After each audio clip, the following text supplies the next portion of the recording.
गरियाबंद के पिंगेश्वर में कांग्रेस ने 9 सूत्रीय मांगों को लेकर जोरदार प्रदर्शन किया। कार्यकर्ताओं ने खाद बीज की कमी, बिजली कटौती, अवैध रेत उत्खनन, शिक्षा विभाग में कथित वसूली और बढ़ती महंगाई जैसे मुद्दों पर सहकारी समिति कार्यालय का घेराव कर ताला जड़ दिया और महासमुंद राजिम मुख्य मार्ग पर चक्का जाम किया।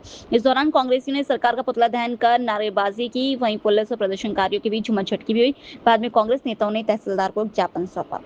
खाद और बीज जो सही समय में उपलब्ध नहीं है और उसका मात्रा तय किया जा रहा है, तो कांग्रेस जो किसान है वो उसको पता है कि खेत में कितना डीपी और कितना यूरिया लगेगा। इसको तय वो बीजेपी सरकार सत्ता में बैठ के ना करे, क्योंकि कांग्रेस जो किसान है उसको पता है कि कितना खाद चाहिए, उसको उचित खाद सही समय में उसको मिलना चाहिए। तो उसके सम्मान में हम लोग उतरे हैं, उसके हक है कि प्रति एकड़ 1 बोरी डीएपी 1 बोरी यूरिया देने का, इसका हम घोर विरोध करते हैं। और खाली खाद बीज का नहीं, यहाँ पे जो बिजली बिल की समस्या है, गैस सिलेंडर जो है ना 45 दिन में मिल रहा है उसको 25 दिन किया जाए, डीजल पेट्रोल की जो बढ़ती महंगाई कम किया जाए, अनेक प्रकार की यहाँ पे अवैध खनन जोरों पर चल रहा है गरियाबंद जिला में, उसको बंद किया जाए। इन सारी मांगों को लेकर के हमने 1 दिवसीय धरना प्रदर्शन चक्का जाम कर सहकारी समिति में ताला लगाए हैं और हम तहसीलदार के नाम पे हम ज्ञापन सौंप। और डीजल पेट्रोल के साथ साथ आप देख रहे हैं सुशासन त्यौहार जो चला रही है, उसमें कैसे अधिकारियों का सार्वजनिक रूप से अपमान किया जा रहा है। जो एक सचिव को छोटी सी गलती के लिए वहां निलंबित कर दिया गया, कोमल साहू जो सचिव है उनको, वैसे पटवारी को एक सार्वजनिक रूप से जूते मारने की धमकी दिया जाता है बड़े एक जनप्रतिनिधि के द्वारा। ये सबके सम्मान के लिए, अधिकार के लिए, न्याय के लिए आज ये सड़क की लड़ाई हम सब लड़ रहे हैं और ये लड़ाई हमारी निरंतर जारी रहेगी। प्रदेश कांग्रेस अध्यक्ष दीपक बेज ने बीजेपी सरकार पर निशाना साधते हुए मीसा बंदियों के परिजनों को पेंशन दिए जाने के फैसले का विरोध किया। उन्होंने कहा है कि यह जनता के धन की बर्बादी और सरकार का यह निर्णय गलत है। बेज ने सवाल उठाया कि जिन लोगों को आपातकाल के दौरान जेल भेजा गया था, उनके परिजनों को पेंशन देने का क्या औचित्य है। उन्होंने आरोप लगाया कि सरकार जनता के पैसे का दुरुपयोग कर रही है और इस फैसले को तुरंत वापस लिया जाना चाहिए। क्यों नहीं भाई, मीसा बंदी कौन है? जनसंघ के लोग हैं, भारतीय जनता पार्टी के नेता हैं। उन्होंने देश के आज़ादी के लिए कौन सा योगदान दिया? और उनको पेंशन जनता की गाड़ी कमाई का टैक्स का पैसा से पेंशन दे रहे। अच्छा, पेंशन तो ठीक, उनके नीचे वाले बेटा और बहू को भी, उनकी पत्नी उनकी वंशज को भी पेंशन दे रहे। ये जनता की, आम जनता की लूट नहीं है क्या? भारतीय जनता पार्टी अपने पार्टी फंड से पैसा दे दे। दिल्ली में तो दिल्ली में तो भारतीय जनता पार्टी के पास 10 से 12 हजार करोड़ रुपया है पार्टी फंड में। कहाँ का पैसा है? उस पैसे से पेंशन दे। राजधानी रायपुर के विधानसभा थाना क्षेत्र में तेज रफ्तार कार और बाइक की आमने सामने टक्कर में एक युवक की मौत हो गई, जबकि 2 लोग गंभीर रूप से घायल हो गए। हादसा नरदहा गांव के पास गोयल वर्ल्ड स्कूल के समीप हुआ, जिसमें बाइक सवार सूर्या की मौके पर ही मौत हो गई। दीपक नारंग और भोला कोसरे घायल हैं, जिन्हें अस्पताल में भर्ती कराया गया है। सूचना पर डायल 112 मौके पर पहुंची और घायलों को इलाज के लिए अस्पताल भेजा गया। शव को पोस्टमार्टम के लिए अम्बेडकर अस्पताल की मरजूरी में रखा गया है। घटना के बाद कार चालक फरार है, जिसकी पुलिस तलाश कर रही है। ग्राम नरदहा के पास NH गोयल स्कूल है, वहाँ पर सकरी ग्राम के रहने वाले 3 युवक सूर्या और भोला कोसरे थे और उनके साथ में एक और युवक था। ये तीनों बाइक से आ रहे थे और इसी बीच NH गोयल के स्कूल के ठीक सामने एक कार में इनकी जो है भिड़ंत हुई है और उसके परिणाम स्वरूप 2 लोग घायल हुए हैं और मौके पर सूर्या नामक, जिसकी उम्र लगभग 22 साल है, युवक की मृत्यु हो गई है। तत्काल घायलों को अस्पताल उपचारार्थ के लिए भेजा गया है और मृतक के शव को भी पंचनामा कार्रवाई के लिए अस्पताल शिफ्ट कर दिया गया है। वाहन जो है वो अज्ञात है। आसपास के लोगों से उस संबंध में पूछताछ की जा रही है और उसकी तलाश की जा रही है। अभी तक के प्रारंभिक जांच में ये तथ्य सामने आया है कि युवक जो है 3 सवारी थे बाइक में और अपोजिट डायरेक्शन से आ रहे थे और उसी बीच ये भीषण हादसा जो है वो हुआ है।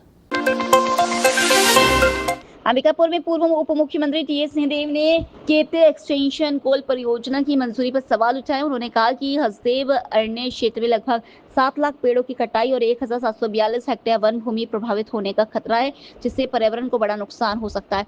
सिंहदेव ने आरोप लगाया कि रामगढ़ पहाड़ और ऐतिहासिक मंदिरों के अस्तित्व पर भी संकट मंडरा रहा है। उन्होंने कहा कि यह फैसला विधानसभा के सर्वसम्मत प्रस्ताव और सुप्रीम कोर्ट में दिए गए शपथ पत्र के विपरीत है। उन्होंने केंद्र और राज्य सरकार पर एक कंपनी के हित में काम करने का आरोप लगाते हुए प्रधानमंत्री, केंद्रीय और राज्य वन मंत्रियों को भी जिम्मेदार ठहराया। दुर्भाग्यजनक है। हम सब ने जो व्यवस्थाएं पुनः संविधान के तहत हैं, नियमों और कानूनों के तहत हैं, उनके अंतर्गत पहल की थी। विधानसभा में सर्वदलीय सर्वसम्मत प्रस्ताव पारित हुआ था कि इसमें आगे अब यहाँ पर खदानें ना खोली जाए, हसदेव अरण्य क्षेत्र की पर्यावरण के संतुलन को बनाए रखने के लिए और अपरिवर्तनीय जो प्रकृति के ऊपर वार होगा उसको रोकने के लिए सबने एक मत से पारित किया था। दूरियों के बारे में भी हम लोगों ने दस्तावेजी जानकारियां भेजी थी राज्य सरकार को भी, राज्य सरकार के सत्ताधारी दल के प्रतिनिधि मंडल को भी, केंद्र सरकार को भी, प्रधानमंत्री कार्यालय को भी, जो संबंधित समिति है उनको भी, सबको ये जानकारियां भेजी थी। और उसके बाद भी दरकिनार करके ये निर्णय ऐसा प्रतीत होता है कि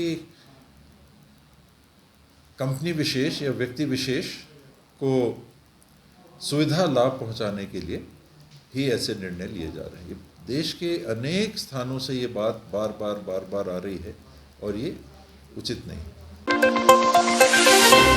कोरबा जिले के कटघोरा सामुदायिक स्वास्थ्य केंद्र की स्वास्थ्य व्यवस्थाओं पर गंभीर सवाल खड़े हो गए हैं। भीषण गर्मी के बीच अस्पताल के वार्डों में लगे कूलर महीनों से बंद पड़े, जिससे भर्ती मरीज और उनके परिजन परेशान हैं। इसी बीच अस्पताल का एक वीडियो वायरल हुआ है, जिसमें ड्यूटी के दौरान ओपीडी कक्ष में डॉक्टर और स्टाफ को केक काटते और रील बनाते देखा जा रहा है। वहीं परिसर में गंदगी को लेकर भी नाराजगी जताई जा रही है। मरीजों और परिजनों का कहना है कि वार्डों में पंखे तक ठीक से नहीं चल रहे हैं और साफ सफाई की स्थिति खराब है, जिससे संक्रमण फैलने का खतरा बढ़ गया है। मामला सामने आने के बाद सीएमएचओ डॉक्टर एसएन केसरी ने जांच के आदेश दिए हैं। उन्होंने कहा कि लापरवाही बर्दाश्त नहीं की जाएगी और दोषियों पर कार्रवाई होगी। हाँ नहीं, आपने अभी दिखाया है वो रील को, तो उसमें स्टाफ लोग पर्दा लगा हुआ है और तो कोई पेशेंट वगैरह नहीं है। ये क्लियर नहीं हो पा रहा है कि वो किस जगह पे मना रहे हैं, ओपीडी है कि घर है कि किसी का प्राइवेट घर है कि क्या है। तो फिर भी मैं बीएमओ से बात करके देखूंगा क्या है, कैसा है ये चीज़ का। उसमें तो जो दिख रहा है उसमें कमरा बंद है और एक पर्दा लगा हुआ है, कहीं पे ना कोई मरीज है ना कोई, तो इससे क्लियर नहीं हो पा रहा है कि हॉस्पिटल है भी कि नहीं है। तो मैं बात करके इसको देखूंगा क्या शिकायत है इसके पीछे में। सर स्वास्थ्य केंद्र में गंदगी का आलम है सर, काफी लोग परेशान है, गर्मी का दिन है, कूलरों में पानी नहीं है, उसे लेके किस तरीके से संज्ञान लिया जाए? हाँ नहीं, बता रहा है जो कि पानी नहीं है, तो मैं उसको भी पीएमओ से बात करता हूँ। पानी तो डालना चाहिए, डालते भी हैं। और गंदगी की बात है तो पिछवाड़ा हॉस्टल का पीछे का भाग दिखा रहा है वीडियो में, न पीछे की नाली है, तो वो पीछे के भाग में गंदगी क्यों है उसको भी लोकल नगर पंचायत से बात करके उनको निर्देश दें कि सफाई कराएं और अपने यहाँ जो स्वीपर अगर होंगे तो उनसे भी सफाई कराएं। हॉस्पिटल के अंदर तो साफ दिख रहा है, अंदर में कोई गंदगी नहीं दिख रही है। बाहर जरूर बाहर के भाग में गंदगी और नाली में गंदगी दिख रही है। अभी हम लोग आए थे हॉस्पिटल में, तो यहाँ बहुत ज़्यादा गंदगी और बदबू आ रहा है। ना बाथरूम साफ़ है, ना ही किसी प्रकार का कोई छिड़काव हो रहा है। पीछे नाली पूरा गंदगी से भरा पड़ा हुआ है और गर्मी में हमारे पेशेंट लोगों का हाल बेहाल है। इसमें कोई भी कूलर में पानी तो दिखा ही नहीं, और जो महिला वार्ड है उस वार्ड में तो पानी मतलब कूलर का भी व्यवस्था नहीं है। और यहाँ डॉक्टर का रील सोशल मीडिया में अभी वायरल हुआ है, जो ओपीडी के समय में बर्थडे पार्टी डांस सेलिब्रेट कर रहे हैं। छत्तीसगढ़ भाजपा ने सोशल मीडिया पर पोस्टर जारी कर कांग्रेस आलाकमान पर पूर्व उप मुख्यमंत्री टीएस सिंहदेव के साथ अन्याय और धोखा करने का आरोप लगाया। भाजपा का कहना है कि यह मामला कर्नाटक की राजनीतिक स्थिति और कांग्रेस की अंदरूनी राजनीति से जुड़ा हुआ है। वहीं पूर्व मुख्यमंत्री भूपेश बघेल ने पलटवार करते हुए कहा कि कांग्रेस में हर नेता संगठन के अनुशासन का पालन करता है और हाईकमान के निर्णय को स्वीकार करना पार्टी की परंपरा है। उन्होंने कहा कि यदि पार्टी नेतृत्व बदलाव चाहता है तो वे पद छोड़ने के लिए तैयार थे, लेकिन जब जिम्मेदारी दी गई तो उन्होंने इसे निभाया। बघेल ने भाजपा पर राजनीतिक भ्रम फैलाने का आरोप भी लगाया।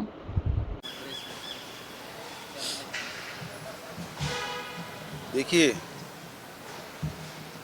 हाईकमान के किसी निर्णय पे कोई भी अनुशासित जो सिपाही है वो सवाल नहीं खड़ा करते। भारतीय जनता पार्टी उनका काम ही है नफरत फैलाना, झूठ परोसना। जिस दिन मैं मुख्यमंत्री बना उसी दिन से आप सवाल कर रहे हैं कि आप 2.5 साल बाद हटने वाले हैं क्या? अब मेरा एक ही जवाब था, हाईकमान जिस दिन कहे मैं त्याग पत्र दे दूंगा। इसी एयरपोर्ट में आपने सवाल पूछा, मैं भाई दिल्ली नहीं जाऊंगा, मैं मुझे अभी फोन आ जाए तो मैं यहाँ से सीधा राजभवन जाऊंगा। 5 साल बीत गया, मुझे हाईकमान के कोई निर्देश नहीं मिला, तो इसमें मैं कहाँ से आ गया भाई? वो तो हाईकमान का निर्णय है कि किसको कहाँ किस जिम्मेदारी दी जाए, है ना। अभी मुझे महासचिव बनाया है तो वो काम कर रहा हूँ, उसके पहले कोई नहीं था। अपन पूर्व मुख्यमंत्री की हैसियत से, पाटन के विधायक की हैसियत से काम कर रहे थे। हमने कोई सवाल किया क्या? पार्टी काम करते रहो, जो जिम्मेदारी दे उसे करते रहो। ये जबरदस्ती का भ्रम फैलाने की कोशिश।